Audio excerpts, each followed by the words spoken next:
Hello, fellow collectors. Today we're going to be talking about DC Multiverse, Dark Knight's Metal, Batman Earth 1 versus Superman. As you can see here, Batman is a doomsday. As part of a contingency plan of Batman, he had the doomsday virus in his bat belt, and he took it and became Doomsday. So here we have this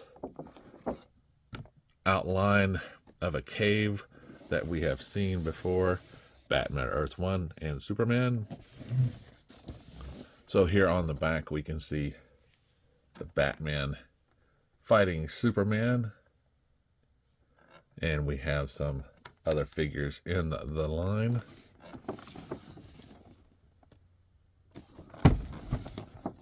Batman versus Superman. Oh, and Superman, even though it's versus.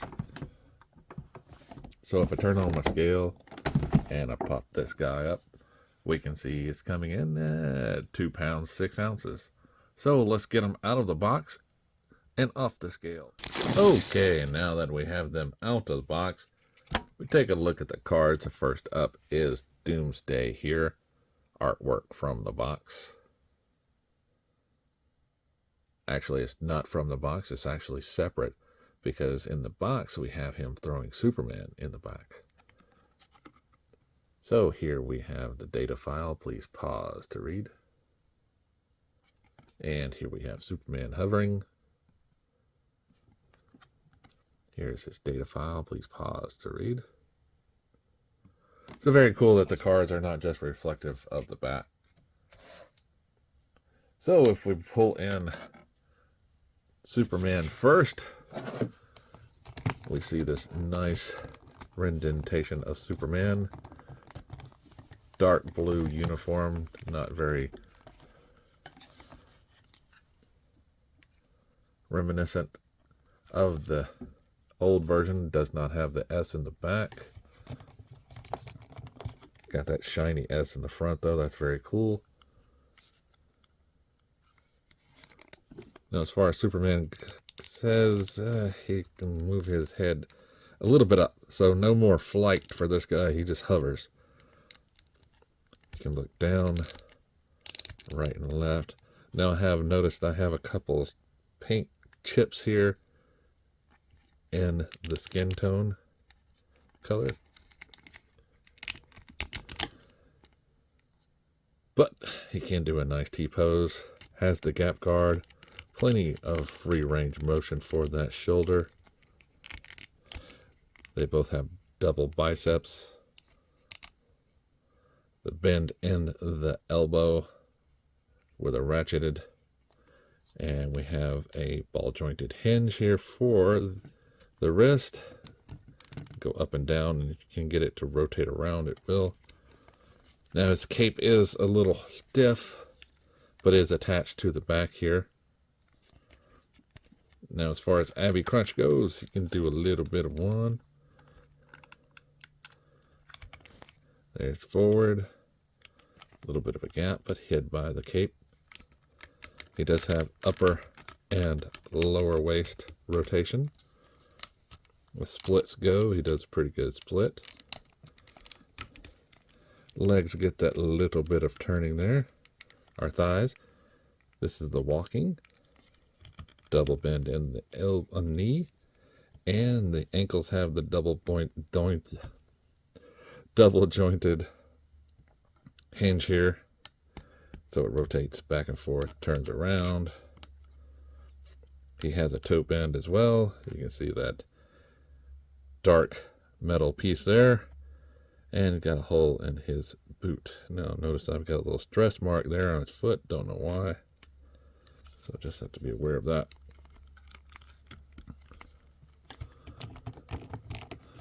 Now this Superman, as soon as I get him back into shape, has his face here. It makes him look like he's in a fight and he's angry, and he's coming in right at 7 1/4. So if I bring in Wonder Woman here, we can see that she is just a tad taller than he is. So if I bring in Superman from Superman versus Doomsday, we can see how they stack up together. And if I bring in Superman from Action Comics 1000, we can see how they stack together. Look similar molds, not exactly the same, but there are little variations on both, but it pretty much is. Differences being that head sculpt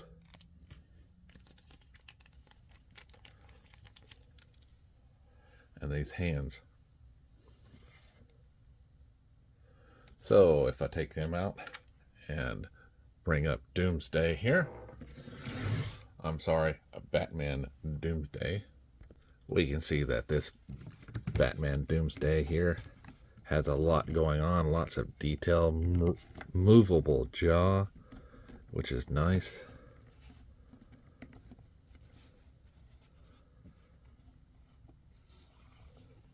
Definitely a lot of detail in here.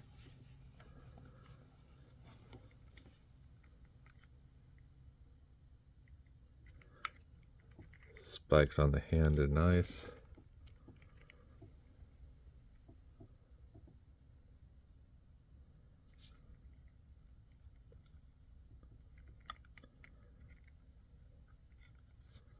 Big hefty guy, yes. So Doomsday can look up a little bit, down, move the head slightly right and left. Arms come out to this much of a T-pose. He has the gap guards in here to prevent you seeing the magic underneath. Arms rotate all the way around. Elbows with that single bend, with that much, not much of one, but has a little range. Wrists on this hinge here and can rotate around via the peg. Well, as far as ab crunch goes, not much of one per se, more down here at the waist and not much at the top here going forward. Now his waist can swivel, he can get a little bit of more motion out of that chest. Splitsville goes, here he is, and we can see this much forward and back. Now his thighs at the hips do rotate a little bit in and out. We have this bend in the knee, not much of one. Let's see if I can get it to go, being very stiff. That's how much you can get. Now his ankles are on these peg hinges also. See, full rotation around. He's got a toe bend. Stand hole is in the back, and his ankles go forward and back on its ratchet. So let me get his knee back into shape. Trying to do this without breaking them because sometimes that happens. Sad but true, they're just so stiff. Now Doomsday, like I said, is a big old guy. He's coming in right at 7 3/4. So yes, he is definitely taller than Superman, taller than Wonder Woman by a little bit. And so if I bring in the Collect to Connect Doomsday from Mattel, we can see how they stack up. The Mattel version is just a little bit taller, but definitely not as much detail here. If I bring in the Doomsday from Superman versus Doomsday, we can see the definitely height difference here in these guys, which is almost laughable. The Batman It's not as tall as the Doomsday version. But you can see some of the remold. This hand here is remolded for these spikes here. But it's not exact mold. So that was the good thing, I guess, because if they would have used the exact, then it would have looked a little different on a figure a little bit smaller. But yeah, these guys still are big old heavy guys, no matter what size they are.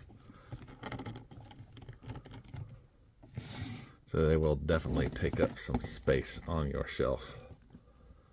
And luckily both of them have the moving jaws, which is great. You know, you can add a little bit of pose to that and get that mouth moving to give them a different look. It's always cool. So the set comes with a base here. Base we have seen before, most recently in the Batman Beyond versus Superman Overlord for the Batcave. It has a peg here, and that is it. So you can use it to display one of them without a problem, and they have the other one stand around. But yeah, I definitely would have liked a peg hole, a peg here, and maybe one here or there, so somebody could be against the stalagmite jumping off, sort of like what they did with the Batman Azrael set. They had pegs over here and pegs over here, so they could use both sides of this piece. He also comes with this background here, not much of one, just a little here and there. Of course, as I always say, you know, people like to use these as diorama backgrounds for their shelves, you know, give their shelves a little oomph, you know. It is what it is. But until they change that, it'll always remain the same. So here is Doomsday, here is Superman. You can find this set on Amazon right now and eBay, of course. Excuse me. You can definitely enjoy this on your shelf. I'm creating a dark metal motif because that was a great storyline that took several years to tell and had hidden spots all around the stories for different aspects going forward. So remember, always shop around, like, subscribe, and keep